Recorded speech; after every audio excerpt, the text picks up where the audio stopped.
In Yellowstone Season 5, Episode 11, Sarah Atwood's unexpected death occurs. Vero elaborates further on Sarah's death in a recent interview. The show's writer, Taylor Sheridan, is praised by the director for structuring the moment and turning it into a surprise. Additionally, Vero discusses the fragility that emerges in Sarah's final moments, which heightens the impact of her death. Everything about the structure is Taylor Sheridan's. It is designed to be a shock. It is meant to appear unexpectedly.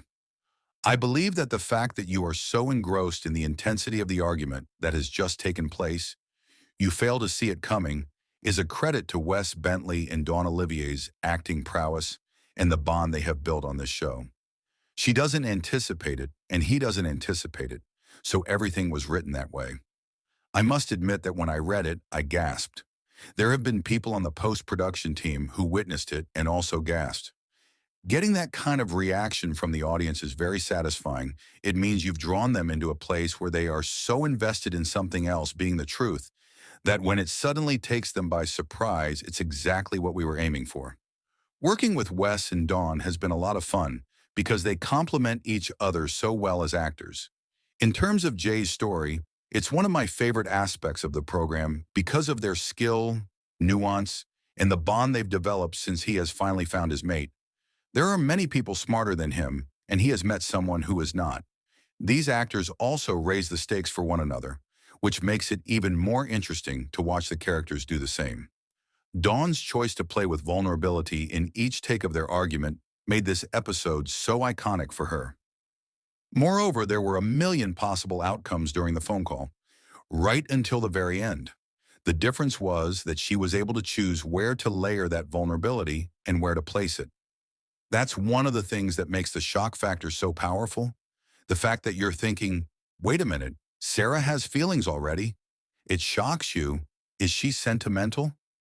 Hold on, maybe she has feelings for Jamie. I didn't anticipate that. And suddenly, whoosh. It's unfortunate that the moment disappears as soon as you consider the possibility that they might not be playing simultaneously. Season 5, Part 2 has already shown the departure of two major Yellowstone cast members, and the episodes released so far certainly hint that more violence might be in store for the upcoming episodes. Although the full ramifications of Sarah's death are still unclear, Jamie will undoubtedly be significantly impacted. After all, Sarah was Jamie's only strong ally in his ongoing battle against Beth, and her departure leaves him in a vulnerable position. Sarah's death could foreshadow Jamie's own future. With a key ally gone, Bentley's character may face mounting external pressures and start to lose control of the power he has. Jamie might not survive to see Yellowstone Season 6, which has been suggested as a possibility. If the show continues, it could be considerably different, as the loss of Sarah, along with John's death, suggests that Sheridan may be preparing for a fresh start with Season 5. Sarah's death in Season 5, Episode 11, was shocking, even though it had long seemed doubtful that she would survive Yellowstone. Olivia gave a particularly powerful performance in Episode 11, and her final display of grief made her passing all the more devastating. The most intriguing aspect, however, will be seeing how Sarah's death affects the other characters and the tension between Jamie and Beth.